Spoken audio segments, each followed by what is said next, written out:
Kardeşim şimdi Amerika'ya gidiyorsun, bir kursa yazılıyorsun. Kurstan sonra tırcı oluyorsun. Ayda 15.000 dolar para yapıyorsun. Bir ev alıyorsun. Mortgage diyorlar. O evden taşınıyorsun başka eve. Çıktığın evi kiraya veriyorsun. Kiraya verdin mi? O kirayı kiracı ödüyor. Sen ödemiyorsun. Evin borcunu kiracıya ödetmiş oluyorsun.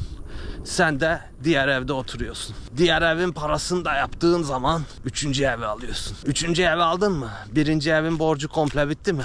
Bir ev daha yaparsın. 4. ev. Sonra bir ev daha 5. ev. Sonra bir ev daha 6. ev. Peki diyelim ki yaptın abi. Yaptın. 5 tane değil, 10 tane, 15 tane, 50 tane, 100 tane, 500 tane ev yaptın. Allah belanı versin senin. Yaptın diyelim ki bu evleri. Ne oluyor ondan sonra? Mezara giderken seni bu evlerle birlikte mi gömüyorlar? Bunları evleri alıp da böyle kocaman bir çukur mu açıyorlar? Al evlerinle birlikte gömül diyorlar mı? Nedir yani? Olay ne? Yaşamadığın hayat ne olacak? İnsan yaptıklarına değil, yapamadıklarına pişman olur. Hayatımda dönüp baktığım zaman geçmişime, yaptığım hiçbir şeye pişmanlık duymuyorum. Ama yapamadıklarıma pişmanlık duyuyorum. Göl kenarı. Arkamda göl var. Mis gibi değil mi? Bak ev. Bahçeli ev. Görüyor musun? Git şu evin içindeki adamın veya kadının bir haline bak. Çok mu mutludur? Benim gibi bir hayat yaşamış mıdır? Benim kadar ülke görmüş müdür? Benim kadar anı biriktirmiş midir? Benim kadar dostu, seveni, arkadaşı var mıdır? Bu kadar çok güzel günler geçirmiş midir? Keyif almış mıdır hayattan? Çok fazla kültür tanımış mıdır? Çok fazla dünya mutfaklarından yemek yemiş midir? O kadar çok çeşit müzik dinlemiş midir? O kadar çeşit festivale, konsere, etkinliğe katılmış mıdır? Spor olayına gitmiş midir?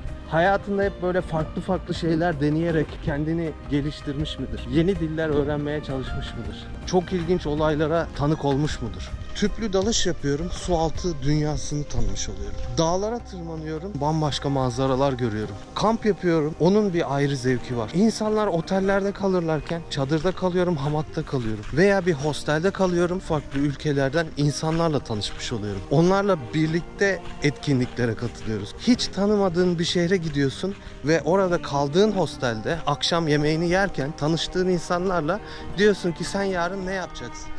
Aa işte bilmem ne şelalesi varmış, oraya gideceğim. Aa ben de geleyim. Bir anda arkadaş oluyorsun. Veya işte o sana soruyor nereye gideceksin? Müzeye gideceğim diyorsun. Aa ben de geleyim diyor. 3 kişi 5 kişi bir anda toplanıyorsunuz. Hep birlikte gidiyorsunuz. Hayatta her şeyi kararında yaşayacaksın. Bak mesela ben geldim burada Amerika'da çalışıyorum.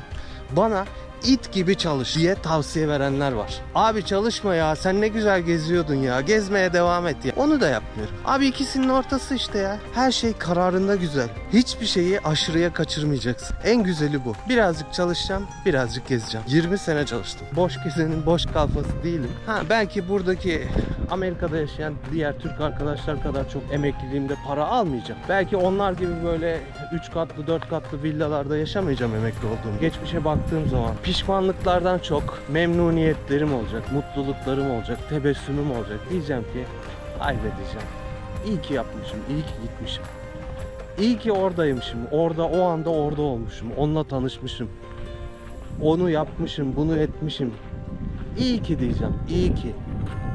Hayat akıp geçiyor. Ben bu hayatı kaçırmak istemiyorum. Çalışmak da güzel ama zamanında yapacaksın, ayarında yapacaksın abi.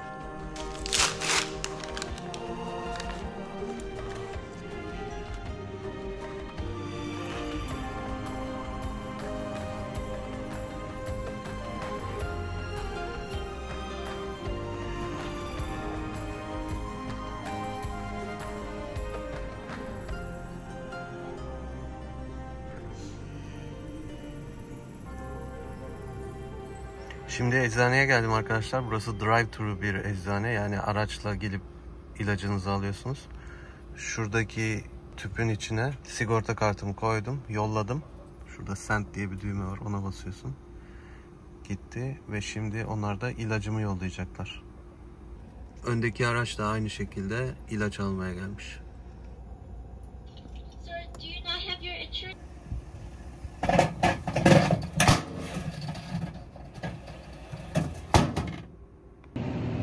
Dikişlerimi söktürmeye acile geldim.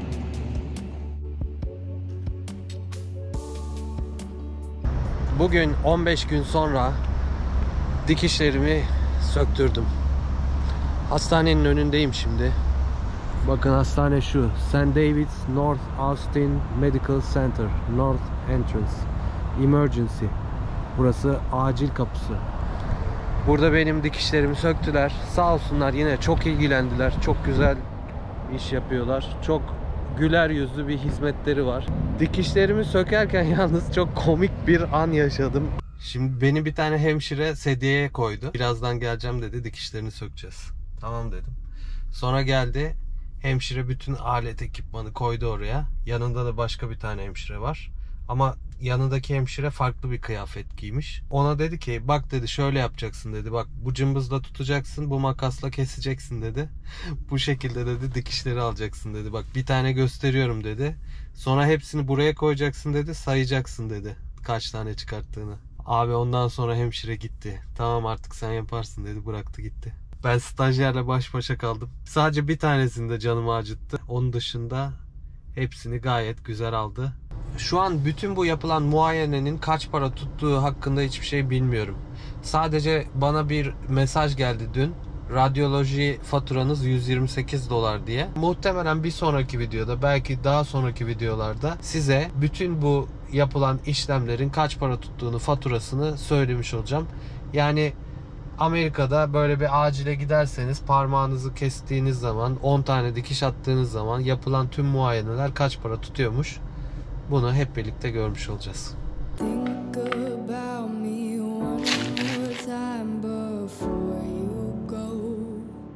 Herkese merhabalar. Bugün değişik bir şey deniyorum. Bunun adı Spark. İki süpermarket var. Birisi Walmart, diğeri de Sam's Club. Bunlar zaten ortak. Ve bunlar bir uygulama çıkartmışlar. İşte şimdi mesela telefondan göstereyim.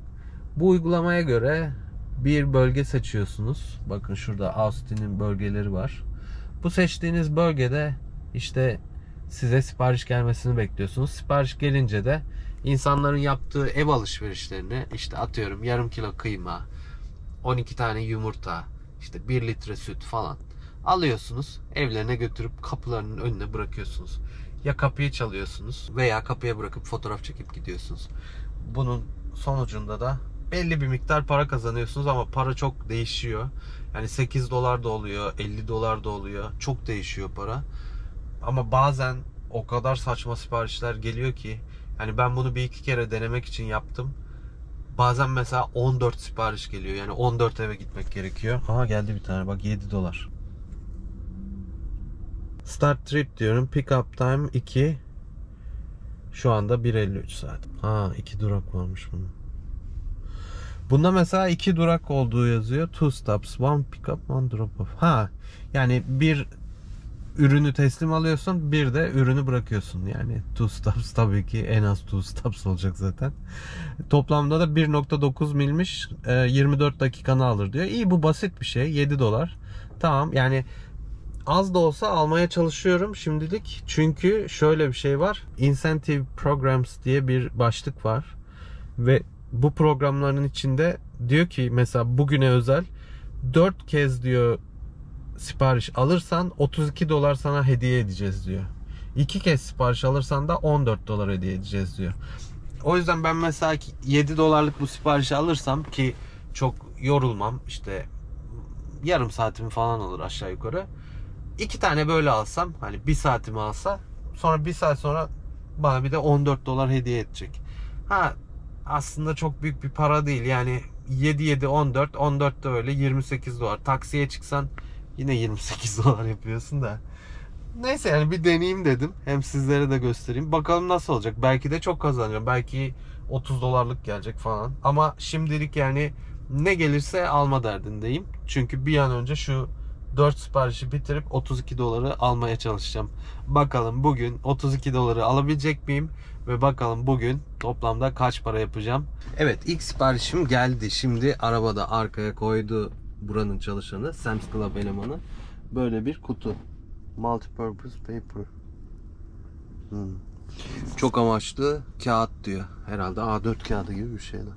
Bilmiyorum artık. Ne varsa. Neyse. Aldık. Scan edin diyor, işte tarattık. Şimdi de start diyoruz. Start dedikten sonra başlıyor navigate, yani nerede olduğunu bulmak için haritamızı açıyoruz ve bakıyoruz hemen 2 mil. Tamam. West Texas Highway 71 Service Road. Bu çok basit bir sipariş. 7 dolarlık. Çok rahat olacak. Çok acayip bir durum oldu. Verdikleri adreste burası var. Yani bir acil servis, yani burası hastane gibi ama çok küçük bir yer. Sadece acil servis. Acaba yanlış adres mi verdiler? Gidip soracağım şimdi.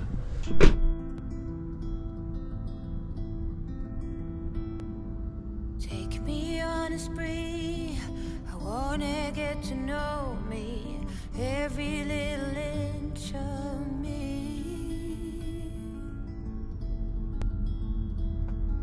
Gentle while you stroke, when you picture me, every number count. Evet, burasıymış ya. Doğru gelmişim. Gerçekten acile kağıt lazımmış. Galiba kağıt yani. Kağıt getirdim. Oraya yere bıraktım. Bayağı ağırdı ya. Acil servislerle artık bugünlerde çok işim düşüyor. Şimdi tekrar mekana geri döneceğim. Şu anda tekrar bakıyor sipariş var mı diye. Ama mekana geri dönersem daha yakında olunca daha çok herhalde sipariş gelme ihtimali var. Hemen geri dönelim. İkinci sipariş geldi. 13 dolar 5 sent. Bunu sadece bir adrese götürüyorum. Ama adam öyle bir sipariş verdi ki yani neredeyse arabaya sığmayacak. Aga bu nedir ya? Aga bu nedir ya? Bu nedir ya? Aga bu nedir ya? Bunları ben nasıl taşıyacağım lan bu elimle? Bir de apartmanda oturuyormuş. İn çık, in çık, in çık defalarca. Aga bu nedir ya? Olaya bak. Şimdi mekana geldim. Burası bir iş merkezine benziyor. İkinci kata çıkıyorum. Bana şöyle bir taşımak için bir araç verdiler. Küçük bir kart deniyor bunlara. Bununla taşıyacağım. Tek tek hepsini yukarıya taşıyacağım.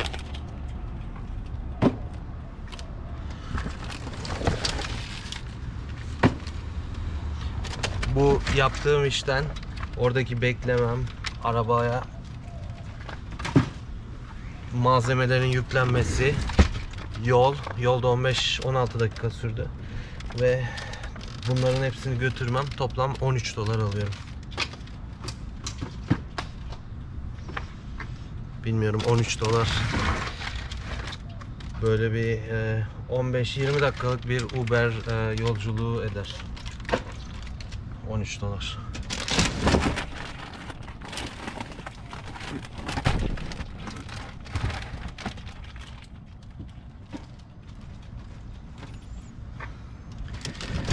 En az 3 kere gidip geleceğim yukarıya.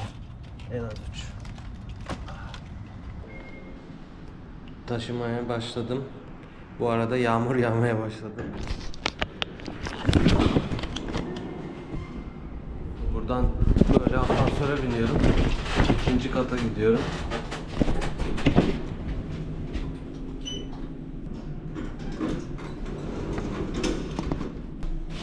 İkinci seferi götürüyorum.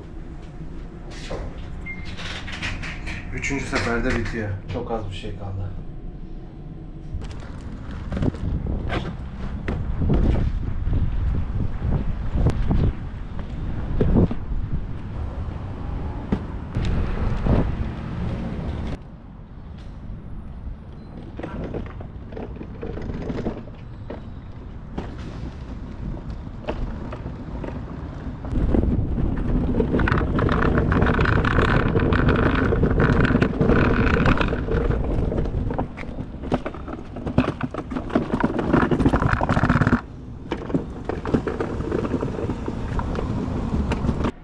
Anladığım kadarıyla bu işi yapacaksan böyle trak dediğimiz, Türkçe bizim Türkiye'de pick-up dediğimiz araçlardan olacak ve arabada dolly denilen veya işte kart denilen şu zamazingodan olacak, böyle itlerinden. O zaman bu işi layıkıyla yapabilirsin. Yani böyle Toyota Prius'ta ben gideyim de sipariş alayım da az bir şey gelir inşallah falan, öyle olmuyor işte. Bak, üçüncü seferinde anca bitiriyorum. Siparişi komple teslim ettim 3 seferde. Ama siparişi teslim ettikten sonra barkod okutmak gerekiyor tekrar. Oradaki barkodları bir daha okutuyorsun. Hem teslim aldığında hem teslim ettiğinde. Bir daha barkodları okutacağım zaman uygulamada bir sorun çıktı. Müşteri hizmetleriyle yaklaşık bir 10 dakika boyunca chat yaptım orada yukarıda. O sırada da onlar beni bekliyorlar. Ondan sonra şimdi hala da sorun çözülemedi. Hala o 13 doları alamadım. Yani bayağı uzun, böyle 2 saate yakındır falan bu 13 dolar için uğraşıyorum. Şimdi bak ne soruyor bana. Diyor ki Android mi Apple cihazı mı kullanıyorsun? Uygulamanın son sürümü mü var sende falan soruyor. Hani birazdan annenizin kızlık soyadı falan, işte tuttuğun takım, ayakkabı numaran falan hepsini soracak herhalde. Bütün ödemeyi tam alacaksın diyor. My pleasure. Is there anything else? Evet, sonunda hallettim. Müşteri hizmetlerinin de yardımıyla siparişi bitirdim. 13 dolar 5 sent hesabıma yattı. Abi ben saat 1.30'da başladım bu işe. Şu anda saat 4.30. 3 saat. 3 saatte 2 sipariş. 3 saatte 20 dolar yaptım. 3 saatte 20 dolar. Müthiş bir iş ya. Harika bir iş. Hani herkese tavsiye ederim. Ben bu işi ne zaman yapsam, daha önceden de denemiştim. Hep böyle şeyler başıma geliyor. Bir keresinde bir siparişi 2,5 saatte bitirmiştim. Ondan da böyle 20 dolar mı ne almıştım? 2,5 saatte. Ve müşteri bana demişti ki ben bundan sonra asla bu uygulamayı kullanmayacağım demişti. Ben de asla kullanmayacağım demiştim. Ama ben yine mal olduğum için yine kullandım. Yani ben bu videoyu size çekiyorum. Özellikle de Amerika'da yaşayan arkadaşlara şunu söylemek istiyorum. Yani bu videoyu çekiyorum ki hani siz sakın vaktinizi böyle boş şeylere harcamayın abi. Sakın yani 3 saatte 20 dolar bonusla birlikte, bakayım bir bonusum olması lazım ya. 14 dolar olması lazım bonus. Aynen 14 dolara erişmiş olmam lazım. Burada öyle 14'e gelmişim diye görünüyor. Bakalım artık 14'ü de verirlerse 26, 14, 34 dolar eder. 34 dolar 3 saatte. Yani saatte neredeyse 11 dolar yapmış oluyorum. Saatte 11 dolar da Amerika'da kendi arabanla gidiyorsun, geliyorsun, benzin yakıyorsun falan. Yani şu işi yapacağıma Uber yapsaydım saatte 25 ila 30 dolar arası bir kazancım olacaktı. Eğer ki elinizin altında Uber, Lyft gibi uygulamalar varsa sakın başka maceralar aramayın, yani böyle bir şeyi hiç düşünmeyin. Ben ettim, siz etmeyin yani.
Hiçbir zaman anlamadı insanoğlu. Dünya birine kalacak olsaydı Süleyman'a kalırdı. Ölüm satın alınsaydı Nemrut tutar alırdı.